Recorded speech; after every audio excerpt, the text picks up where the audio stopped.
Okay, section 11.3. 11.3 talks about doing the exact same stuff we did yesterday for the arithmetic sequences, only now working with geometric sequences. Okay? So, in a geometric sequence, what is our pattern?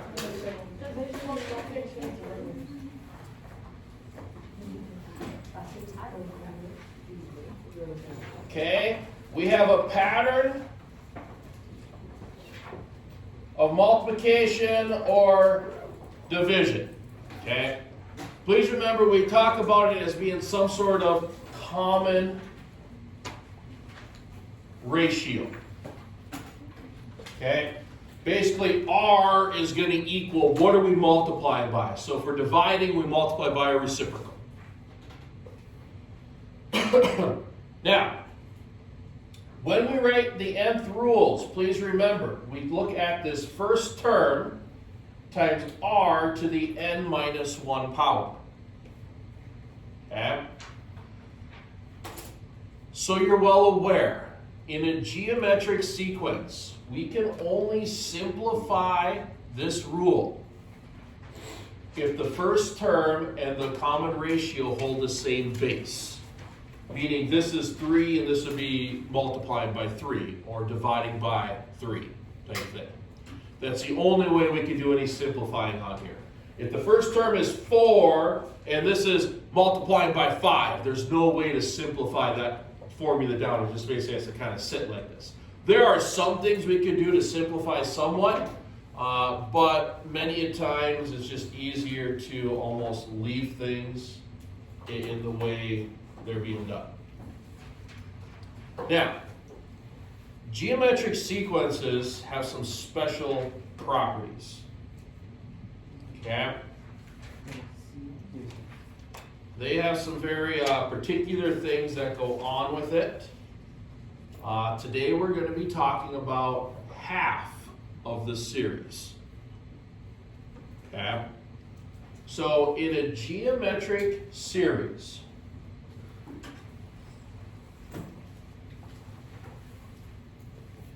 once again, what's the difference between a sequence and a series? One adds, one avoids. This one's adding up all the terms. This one is just listing the terms out.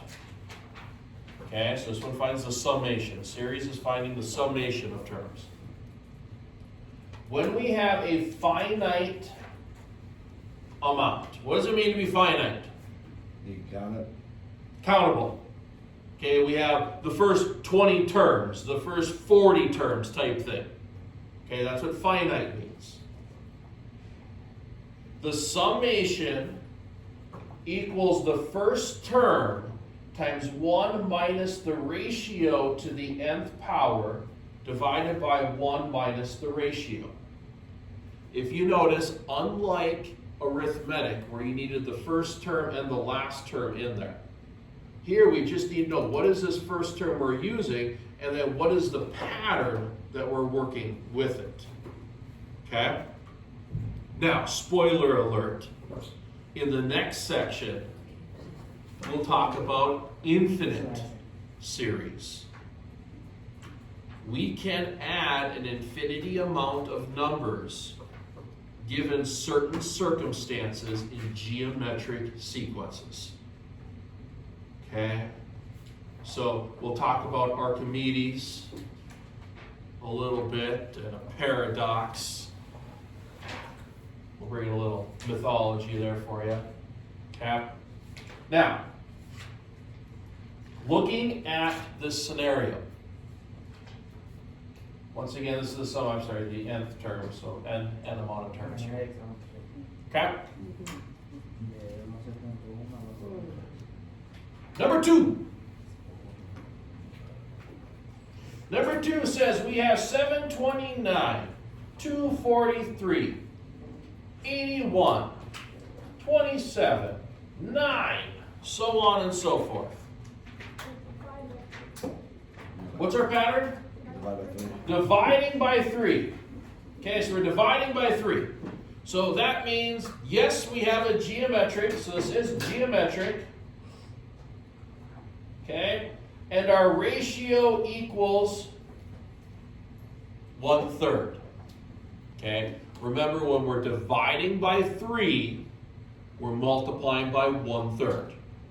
Okay, we divide by a number, we multiply by the reciprocal. Many times, especially for the formula purposes, we need to treat that ratio in here, so that's why I'm just not saying we're dividing by 3, I'm saying we have a ratio of 1/3. What about 4? 4 says 5, 20, 35, 50, 65. No. Is this geometric? No, it's Yeah. Not geometric. What is this? arithmetic. It's arithmetic, right? Okay. Really, some of you, this is pronounced arithmetic when you look at how you spell arithmetic type thing. But in math, for some reason, when we talk about a sequence, we pronounce it as arithmetic. Okay. Now, we're adding 15 each time. There's no common ratio here. Right? Plus 15, plus 15, plus 15, plus 15. Number 12. 6, 24, 96, 384, so on and so forth.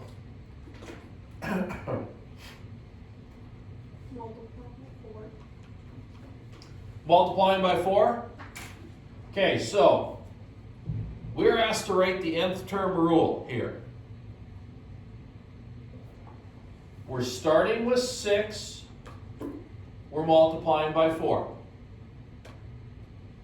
So we have 6 times 4 raised to the n minus 1 power. Only because it's multiplied by 4. What? Why 4? Because we're multiplying, the pattern is multiplying by 4. Okay, once again, multiplying by 4, multiplying by 4, multiplying by 4. Is that it? And when you put Yeah, there's our rule. Oh, okay. So there's the rule. When you put like the. The 6? No, The 4? no. The n minus 1? Yeah. Because that's the rule. So the, everything is, no. Okay. We're filling in the first term and the ratio. Okay? Now, sometimes you will see me do this. Sometimes you won't.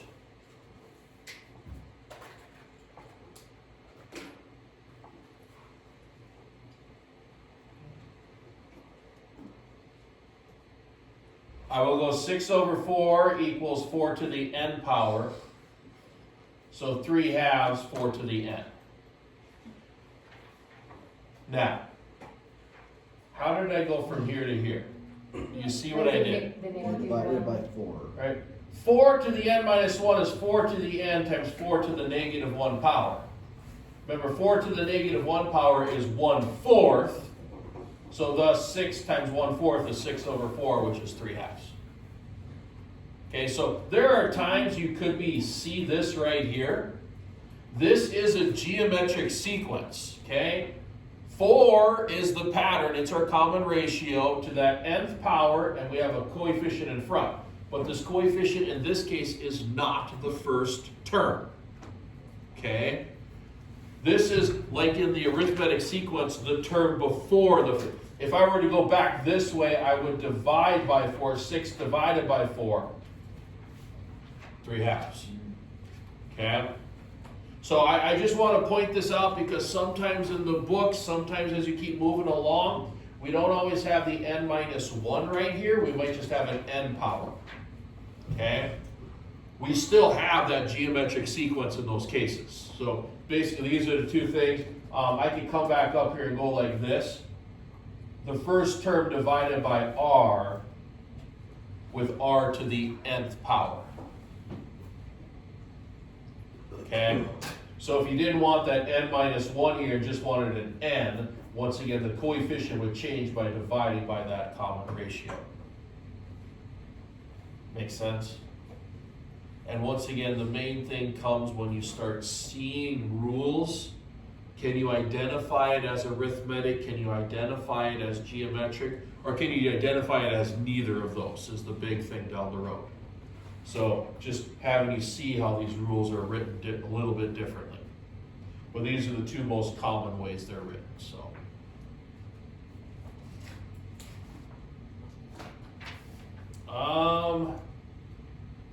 16. Oh. So I didn't do it on number, we'll do it on number 16. Here we're given 2 3/2, 9/8, 27/32.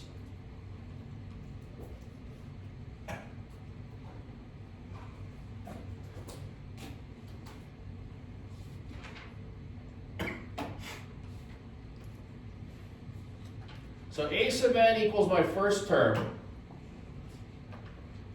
What pattern do we have here? Multiply by 3/4. For one, Multiplied by 3/4.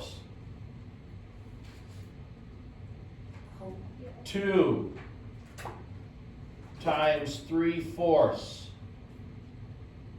Well, 2 divided by 4 gives me 2 down here, and then that's 1, so 3/2. Multiply by 3/4. Oh, 3 times 3 is 9, 2 times 4 is 8.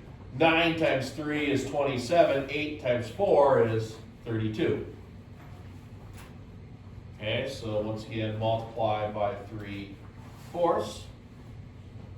Okay, then it says, let's find the 7th term. So I forgot to do this on number 12, so we'll just do it on number 16 here. How are we going to find the 7th term? Plug 7 in. So basically we have 3/4 to the 6th power times 2. What do you get? 729 over 2048. 729 over 2048. Many of your calculators are going to start not liking some of this stuff. You can just do 7 minus 1. So you're going to have to take 3 to the 6th power over 4 to the 6th power.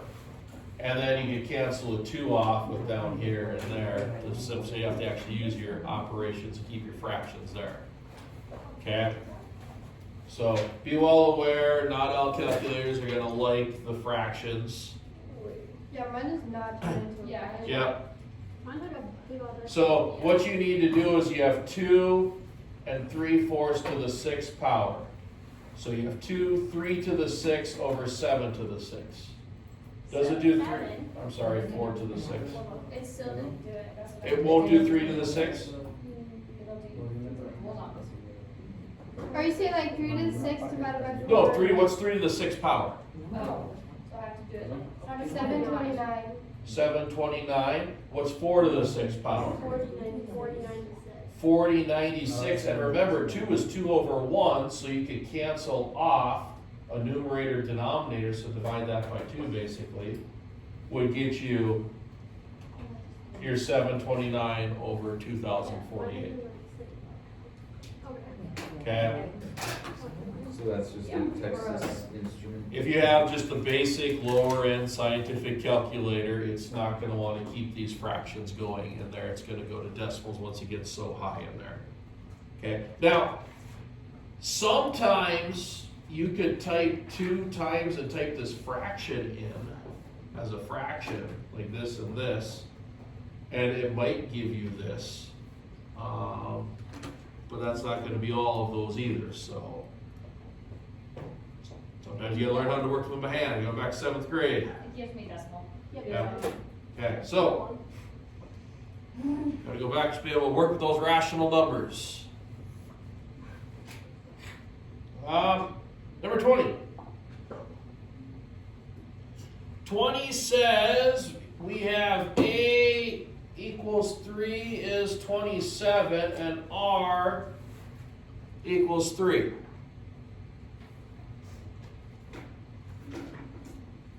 So A sub 3 equals 27, R equals 3. We're asked to write the nth term. So write the rule for this. What do we need to know for the rule?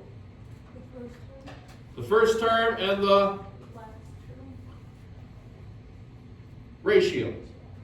Right? Now, there are different things you could do on here. This is only the third term. So I could take this and use my ratio to go backwards to find my second, then my first term. But not all the time are we this close.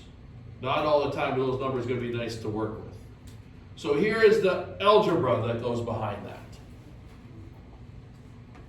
Remember,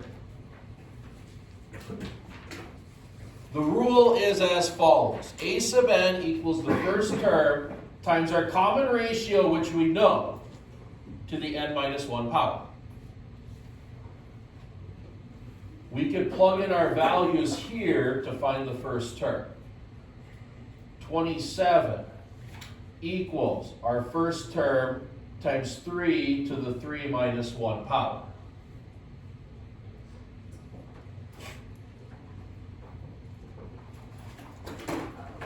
Three minus 1 is what? 2. 3 squared then is, so 27 equals 9 times a sub 1. Divide over, you get 3.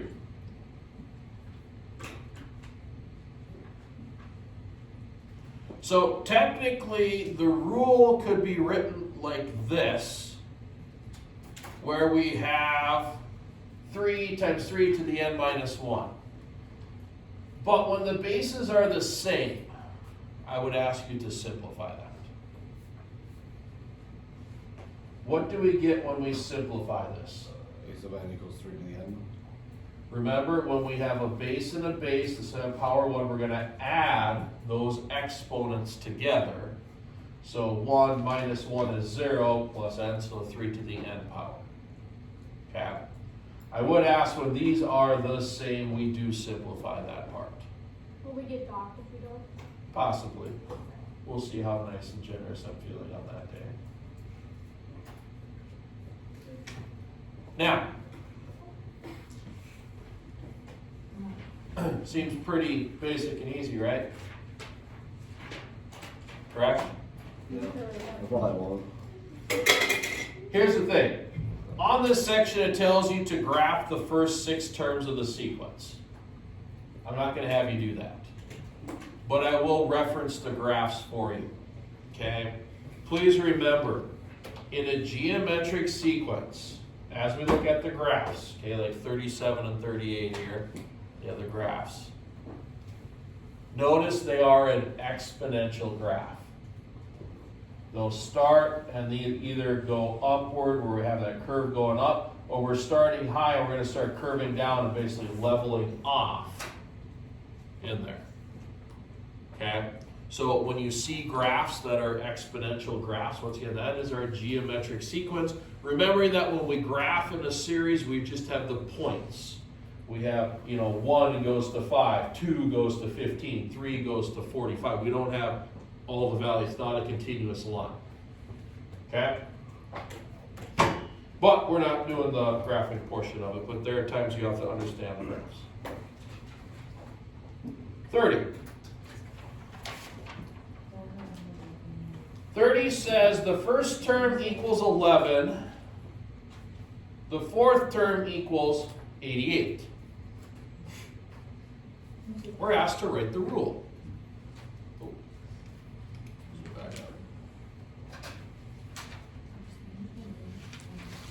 Okay, so 30, first term is 11, the fourth term is 88.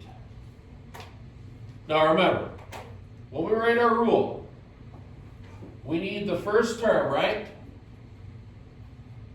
We need the ratio to the n minus 1 power.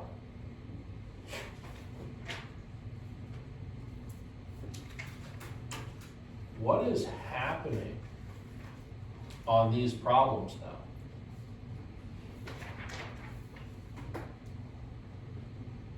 One goes to 11, right? 2, 3, 4 goes to 88. Multiply by 2. We're looking at what are we multiplying by to get here, correct? So you're saying multiply by 2? How did you do that? Why did you come up with multiply by 2? 88 divided by 4. That was 22. So 88, I divided by 4.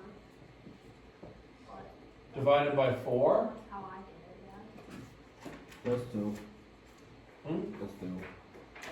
It is 2, because you get 22 and 44.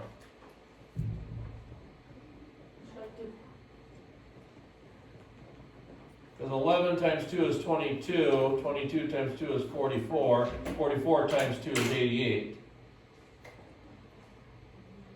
I'm assuming it won't always be that easy to figure out. Well, that's what I'm saying, it's not always as easy, so, I just plugged in A, so it's 4, and then solve for R. Would it work if like I took 88, divided it by 11, and then took that answer and then cubic rooted it? now you have 3 parts here, right, that you're doing. So if we take the cubic root, because remember we got a power, to inverse a power, we take a radical. So the cubic root was 2. So basically, you take the last term you're working with, divided by the first term you're working with, and then you take that number and find the difference of the terms. 4 minus 1 would be 3, meaning we got to multiply 3 times in between. So to inverse multiplication, we look at that. Once again, that exponential multiplication here, we look at that radical part of it in there. So that ratio of 2. Okay? Make sense? Yeah.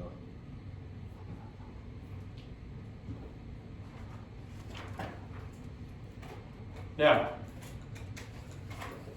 42.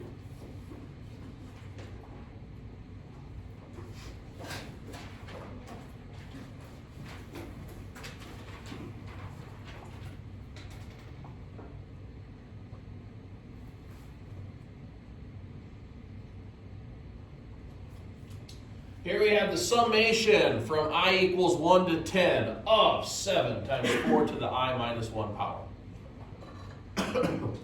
We're asked to basically find the sum of these numbers. Okay?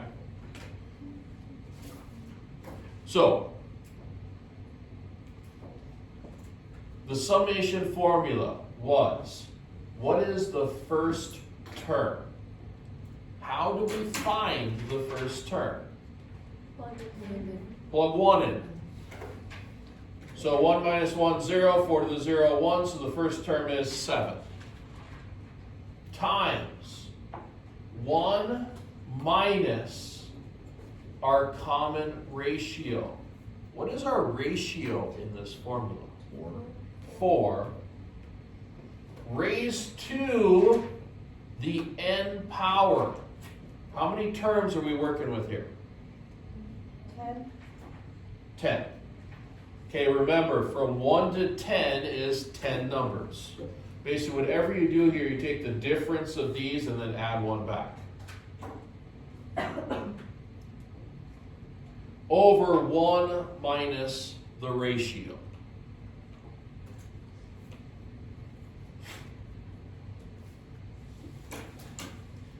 Now it becomes simplified.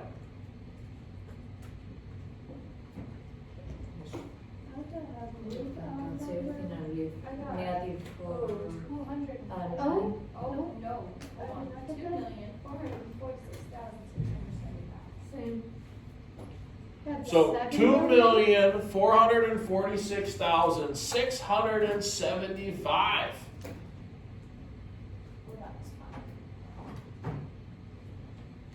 Yeah, wasn't that great? That's what I just 46.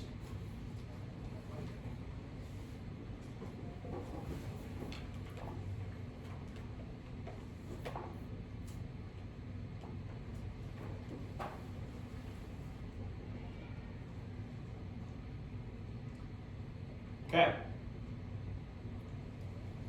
Is this a geometric ratio, or I'm sorry, geometric series formula? No. Yes. Yes. A number times a ratio to the n power. Okay, or n minus 1. Those are the two big ones we look at. Okay? So we have a geometric. So this means we're going to take our first term. What is the first term here? 9. 9. How did you find 9? Negative 3 fourth the 0 is You're going to plug 0 into here. Negative 3/4, the first term says we're gonna plug 0 in now, versus, we always talk first term plugs in 1, right? But in summations, this is the value for the first term. So we plug 0 in, so we get that 9 here then. What? Hold on. So then the one before, when we did 7 times 4. We put 1 into here, 1 minus 1 is 0, 4 to the 0 is 1, 7 times 1 is 7. Okay, sorry. Okay. I don't know what my brain is. So remember, the first term for summations does not always start with the n equals 1. Okay, we like to write our rules that way, but when we start manipulating formulas and changing that exponent apart, a lot of times we start saying, hey, the first term is plugging 0 in now. So that's what they did here, plugging 0 in. Now, 1 minus our ratio. What's our ratio? Negative 3/4 to what power? 9. 10. Oh no. Remember, from 0 to 9 is 10 numbers. Because we got the 0 number, and then 1, 2, all the way through 9. Like I said, if you take this number minus this number, and then add 1 back in for the inclusiveness of the first and last term in there. Over 1 minus a negative 3/4. Now, this is where some calculators start struggling. Okay, so Okay. Yep. I don't even know. I got 5.4. I got 1.69. I got 5.4. I do 5.4 too. Oh, I'll I'm write all that. not gonna be. Oh, Oh, is where is the decimal? I got 15.24. Yeah, I didn't get that number. I'm just gonna write that down. 1,272,249 over 260,144. Bunch of calculators like this one. 15.24. I got Did yours even do it, Alex? Let me just No. divide this Care to thing. explain? Well, not the whole thing, no. Then Oh, I got 5.4, that's 4.8. Oh, I got 4.8 now. The crash out. I don't even know how to like. put Okay, this in so- a calculator. What's 1 and 3/4? 7 fourths? So you get 7/4 to the. 1 minus. What's 3 to the 10th power? I don't know. 59,049. What? 59,049. 5904. Okay, wait, I got 4.8. Okay. What's 4 to the 10th But it's power? a negative. What? Oh, Because what's a negative to a 10th power? It can be positive, right? 1,048,576. 48,000. 576. 57. So 1,048,576. Okay? Over, what's this is 1 plus 3/4, right? 7/4. So that would be 7/4.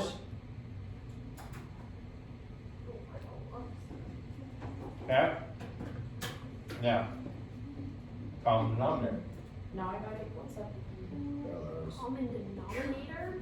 1 million. Is gonna be 1,048,576, correct? Over 1 million before. So we're gonna have right here 1,448,576 minus my 59,049 over 8,576. Once again, common denominator, I'm just doing this part right here. This now is times 9 times the reciprocal of what's there.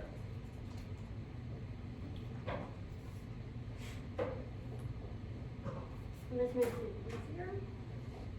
No, there's only a No. It negative. makes it in a fraction. Wait, so whose calculator skipped the fraction? No one.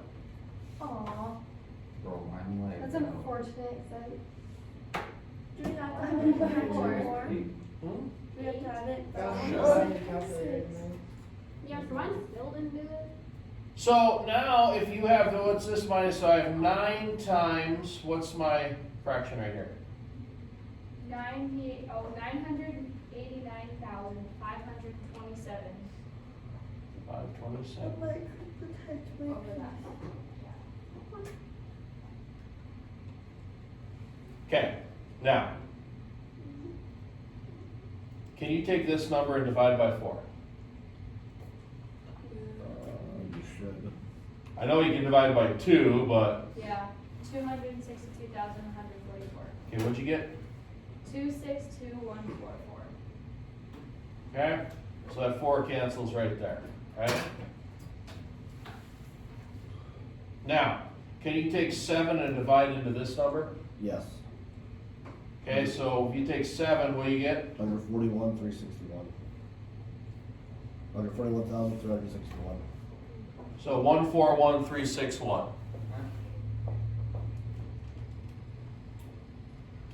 Basically, 7 and this divided by 7 is this right there. Okay? Now, this is a 9 yet. Can you take 262, 144 and divide by 9 or divide by 3? No. This doesn't divide by 3, it doesn't divide by 9. So that means you're going to take 9 times this numerator here. Once again, numerator times numerator. So it's 9 times this. Yeah. 1,272,249. Over. 262,144. There we go. Could you guys scoot that over a bit? I see a lot of Oh, this. maybe you should sack this. Okay, so most of the work was probably the simplified ones. Okay. Yeah, and once again, when you got other numbers, you got nice numbers, it's nice you got those fractions in there. Boy, that really starts bringing some issues. So like you multiplied 9 into the numerator. So basically I took 9 times this fraction. I took 9 over 1 times the fraction 141,361 over 262,144. So 9 times that, 1 times this gets me.